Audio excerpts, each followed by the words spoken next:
Hello दोस्तों, आप सभी का मेरे YouTube channel GK comma math has में स्वागत है।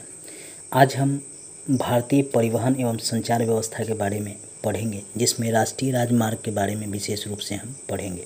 इस वीडियो को लास्ट तक देखिएगा। आधुनिक समय में वस्तुओं के उत्पाद, वितरण एवं उपभोग में सहायता करने के लिए तीव्र और सक्षम परिवहन की अभी हमें आवश्यकता है। प्राचीन समय में सड़क परिवहन एवं जल मार्ग के द्वारा वस्तुओं को हम एक जगह से दूसरे जगह ले जाया करते थे। मध्यकाल आते आते सड़क परिवहन का महत्व बढ़ गया, जिसके कारण शेरशाह सूरी ने ग्रैंड ट्रंक रोड को बनवाया, जो पंजाब से लेकर कलकत्ता तक जाता था। राष्ट्रीय राजमार्ग 1 और 2 सम्मिलित रूप से ग्रैंड ट्रंक रोड के नाम से जाने जाते हैं। यहाँ से लेकर यहाँ तक, कलकत्ता तक। परिवहन, संचार एवं व्यापार एक दूसरे के पूरक हैं। वर्तमान समय में हम सड़क परिवहन के साथ साथ रेल परिवहन, वायु मार्ग एवं जल मार्ग चारों का उपयोग करते हैं, जिसमें अभी भी सड़क परिवहन का महत्व है, क्योंकि इससे हम 83% तक सड़क परिवहन के द्वारा ही हम एक जगह से दूसरे जगह सामान को ले जाते हैं या यातायात के लिए उपयोग करते हैं। रेल परिवहन मात्र 9% ही रेल परिवहन के तहत हम यातायात या सामानों को ले जाने में उपयोग करते हैं। वायु परिवहन के तहत मात्र 6% ही हम यातायात या वस्तुओं को ले जाने के लिए उपयोग करते हैं, और जल परिवहन सबसे कम 2% ही इसका उपयोग करते हैं। वर्तमान समय में सभी नदियों को जोड़ने की बात हो रही है, ताकि जो जल मार्ग है उसका उपयोग किया जा सके। हम आज राष्ट्रीय राजमार्ग के बारे में पढ़ेंगे कि राष्ट्रीय राजमार्ग का क्या महत्व है। आइए जानते हैं। ये एक चार्ट के द्वारा हम परिवहन के साधन को समझते हैं। स्थल मार्ग में सड़क, रेलवे और पाइपलाइन आता है। सड़क और रेलवे के द्वारा हम खुद यातायात भी करते हैं और वस्तुओं को भी एक जगह से दूसरे जगह ले जाते हैं। पाइपलाइन के द्वारा हम जैसे कच्चा तेल हुआ, गैस हुआ, इन सब को हम ले जा सकते हैं। जल मार्ग 2 तरह का होता है। एक होता है अंतःस्थलीय, यानी अपने देश में ही एक जगह से दूसरे जगह नदियों के द्वारा किसी वस्तु को ले जाना या यातायात करना। और दूसरा होता है सागरीय व महासागरीय, यानी समुद्र के रास्ते यातायात करना या समुद्र के रास्ते से वस्तु को एक जगह से दूसरे जगह भेजना। वायु परिवहन भी 2 तरह के होते हैं। राष्ट्रीय मतलब केवल अपने देश में ही वायु परिवहन एक जगह से दूसरे जगह ले जाना, जैसे कलकत्ता से दिल्ली जाना, मुंबई जाना, ये हुआ राष्ट्रीय। अंतर्राष्ट्रीय होता है कि जैसे दिल्ली से सिंगापुर जाना, फ्रांस जाना, ब्रिटेन जाना, अमेरिका जाना, ये होता है अंतर्राष्ट्रीय।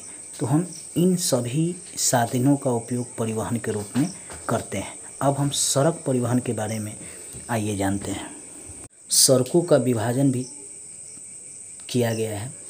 राष्ट्रीय राजमार्ग, राज्य महामार्ग, जिला सड़क और ग्रामीण सड़क। राष्ट्रीय राजमार्ग का निर्माण, प्रबंधन एवं रख रखाव की जिम्मेदारी जो है भारत सरकार द्वारा निभाई जाती है। ये है राष्ट्रीय राजमार्ग, जो आप देख रहे हैं। उत्तर से दक्षिण, पूरब से पश्चिम, ये सभी राष्ट्रीय राजमार्ग हैं। एक एक कर हम इनके बारे में पढ़ेंगे। राष्ट्रीय राजमार्ग का नियंत्रण केंद्रीय लोक निर्माण CPWD के द्वारा किया जाता है। हमेशा प्रश्न में पूछता है कि राष्ट्रीय राजमार्ग का नियंत्रण किसके द्वारा किया जाता है, तो केंद्रीय लोक निर्माण विभाग द्वारा किया जाता है। वर्तमान में राष्ट्रीय राजमार्गों की सर्वाधिक लंबाई उत्तर प्रदेश है, इसकी है 8,487 किलोमीटर। दूसरे स्थान पे राजस्थान आता है, जिसका 7,906 किलोमीटर है। तीसरे स्थान पे महाराष्ट्र आता है, जिसका 7,470 किलोमीटर है।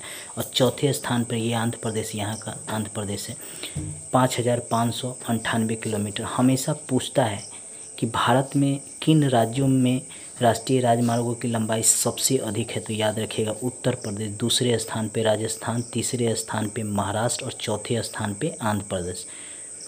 राष्ट्रीय राजमार्ग संख्या 1 और 2 को सम्मिलित रूप से ग्रांड ट्रंक रोड कहते हैं। यहाँ से लेकर यहाँ तक और यहाँ से लेकर ये कलकत्ता यहाँ तक, इस दोनों को 1 और 2 दोनों को मिलाकर ग्रांड ट्रंक रोड कहते हैं या शेरशाह सूरी। ये शेरशाह सूरी के द्वारा ये बनवाया गया था।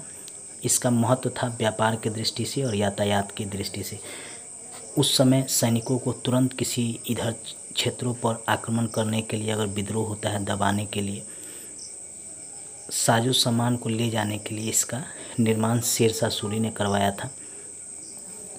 जवाहर सुरंग जो है वह बनिहाल दर्रा में स्थित है, जो राष्ट्रीय राजमार्ग संख्या 1A यहाँ से यहाँ तक 1A है, जो जालंधर से लेकर उड़ी होते हुए, जम्मू होते हुए श्रीनगर जाता है। हमेशा पूछता है कि जवाहर सुरंग कहाँ स्थित है, तो राष्ट्रीय राजमार्ग संख्या 1A में जवाहर सुरंग स्थित है।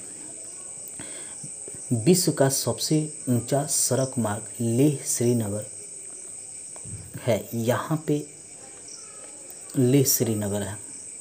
ऐसे यह विश्व का सबसे ऊंचा है। यहीं से अभी चीन से जब भारत के बीच सीमा को लेकर विवाद हुआ था, ये अक्साई चीन है यहाँ पर, तो इसी रास्ते का उपयोग कर सेना जो है यहाँ तक पहुँची थी, इन क्षेत्रों तक पहुँची थी।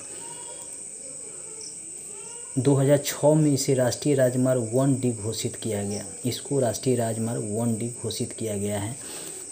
हमेशा प्रश्न पूछता है कि विश्व का सबसे ऊंचा सड़क मार्ग कहाँ स्थित है, तो लेह में स्थित है, लेह श्रीनगर स्थित है। चेनारी नासरी देश की सबसे लंबी सड़क सुरंग है, जो जम्मू कश्मीर में स्थित है। यहीं पे है चेनारी नासरी, जो सबसे लंबी सड़क सुरंग है। यहाँ पे सुरंग बनाया गया है 2017 में चेनारी नासरी, जिसकी लंबाई 9.2 km है। 9.2 km इसकी लंबाई है और ये सबसे लंबी सुरंग है। इसका नाम चेनारी नासरी रखा गया है। अगर पूछ सकता है कि किस राज्य में चेनारी नासरी सुरंग स्थित है, तो जम्मू कश्मीर में ये चेनारी नासरी सुरंग स्थित है। भूपेंद्र हजारिया सेतु, जिसे ढोला सदिया सेतु भी कहते हैं, इसे लोहित नदी, जो ब्रह्मपुत्र, इधर से ब्रह्मपुत्र नदी आती है, यहीं पे है लोहित नदी, यहाँ पे बनाया गया है भूपेंद्र हजारिया सेतु, जिसको ढोला सदिया सेतु भी कहते हैं। भारत का सबसे लंबा सेतु पर स्थित यह पुल है, नदी पर स्थित यह पुल है, जिसकी लंबाई 9.15 किमी लंबा है।